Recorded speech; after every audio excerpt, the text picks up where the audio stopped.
राहुल गांधी के दावे के साथ पूरा इंडिया गठबंधन खड़ा हुआ है। और वो दावा क्या है दोस्तों? आपको याद है रात 1:52 पर यानी 2 बजे, करीब 2 बजे राहुल गांधी ये बयान जारी करते हैं।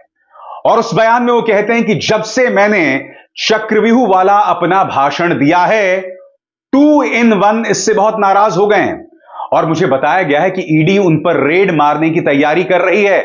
मैं ईडी का स्वागत करता हूं, चाय और बिस्किट के साथ मैं आपका स्वागत करूंगा। राहुल गांधी के इस बयान के बाद राजनीतिक गलियारों में एक भूचाल सा आ गया है दोस्तों। इंडिया गठबंधन के नेता उनके साथ खड़े हैं। इंडिया गठबंधन के नेता यह कह रहे हैं ये तो और भी बुरा कर सकते हैं, जान पर बना सकती है। दूसरी तरफ भारतीय जनता पार्टी के नेता राहुल गांधी को झूठा करार दे रहे हैं। किसने क्या क्या कहा वो बताने से पहले आपको इस चेहरे पर गौर करना पड़ेगा। अरविंद केजरीवाल, दिल्ली के मुख्यमंत्री। आप जानते हैं ईडी के मामले में ईडी ने जो इन पर केस किया है, उस मुद्दे पर इन्हें बेल मिल गया है। यह खबर अपने आप में कितनी बड़ी है, मगर यह व्यक्ति अब भी जेल में है। क्यों? क्योंकि सीबीआई ने केस कर दिया है। कहने का मतलब साफ है, एक मामले में आजाद हो तो दूसरे मामले में फंसा दो। और सबसे दुखद बात, दिल्ली हाईकोर्ट ने अब तक उनकी बेल पर फैसला नहीं सुनाया। करीब 15 दिन हो गए हैं। अदालत इतनी देरी कर रहा है अरविंद केजरीवाल की बेल पर फैसला सुनाने के लिए, वो मामला जिसमें ईडी के केस पर पहले ही उन्हें बेल मिल चुकी है। इसीलिए आज की तारीख में पूरा इंडिया गठबंधन राहुल गांधी के साथ खड़ा हुआ है। आपके स्क्रीन पर संजय राउत, उद्धव सेना के नेता, बकौल संजय राउत, ये लोग कुछ भी कर सकते हैं। कुछ भी यानी कुछ भी। सुनिए वो क्या कह रहे हैं। कहा है राहुल गांधी जी ने, जो भी सरकार के खिलाफ आज जोर शोर से अपना आवाज बुलंद कर रहे हैं लोकतंत्र बचाने के लिए, उनके सबके खिलाफ एक साजिश रची जा रही है।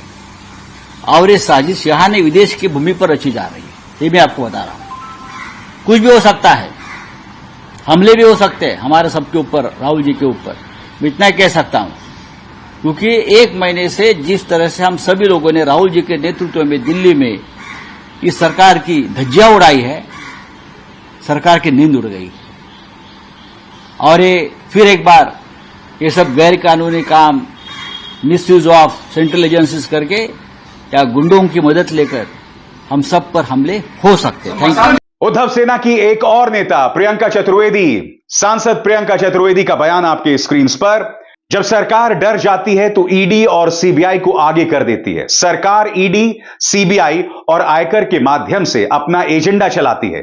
इसी तरह से महुआ मोइत्रा, संजय राउत, संजय सिंह और अरविंद केजरीवाल के साथ किया है।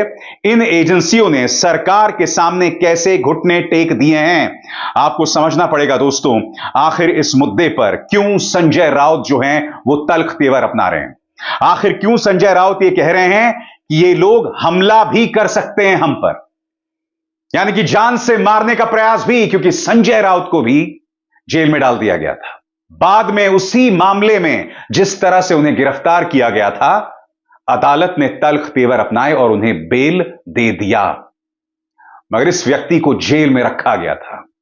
याद कीजिएगा अनिल देशमुख ने तो यह भी दावा किया था कि जिस सेल में आतंकवादी अजमल आमिर कसाब को रखा गया था, वहीं पर मुझे भी रखा गया था। कांग्रेस इस बात को लेकर उग्र हो रही है।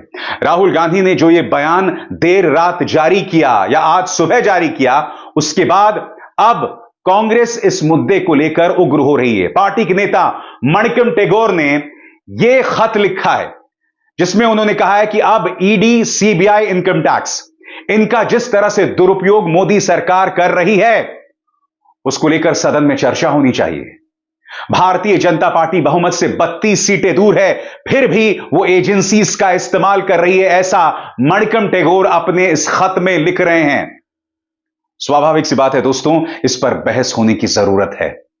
मगर भाजपा कह रही है कि राहुल झूठ बोल रहे हैं। सुनिए माननीय गिरिराज सिंह क्या कह रहे हैं। दुर्भाग्य है इस देश का, संवैधानिक पद पर बैठा व्यक्ति इतना बड़ा एलओपी झूठ बोलेगा, भ्रम फैलाएगा, संविधान की खेती करने की की बात करता है, संविधान लेकर के सदन में आते हैं। मैं चुनौती देता हूं कि ये राहुल गांधी बताएं कौन अधिकारी ने इनको इनसाइडर में फोन किया। ये भ्रम मत फैलाएं। ये शर्मिंदित हैं, अनुराग ठाकुर के प्रश्नों का जवाब नहीं दे पाए।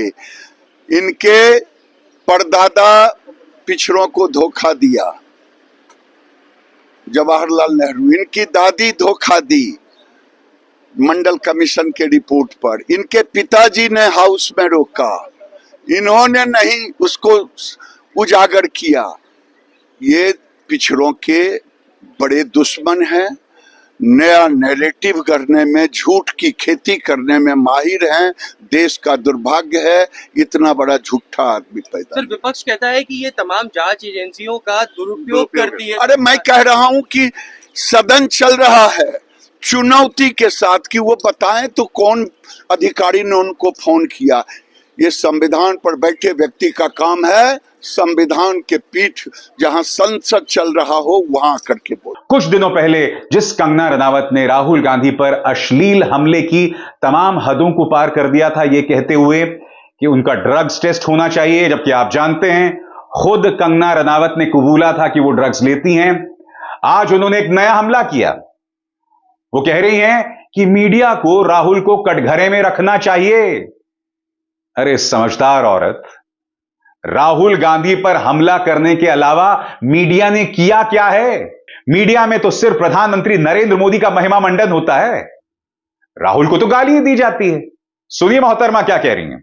देखिए, राहुल जी के बारे में हम क्या कहें, उनकी किसी बात का ना कोई तुक है, ना कोई ढंग है, और ना ही कोई हमें समझ ही आती है उनकी बातें। और आपने भी देखा है ये जो चक्रव्यूह कहना, और सबसे जो निंदाजनक उनकी जो बात है वो हमेशा जो देश के प्रति जिस तरह से शब्द का उपयोग करते हैं, देश का हलवा बट रहा है और सब खा रहे हैं।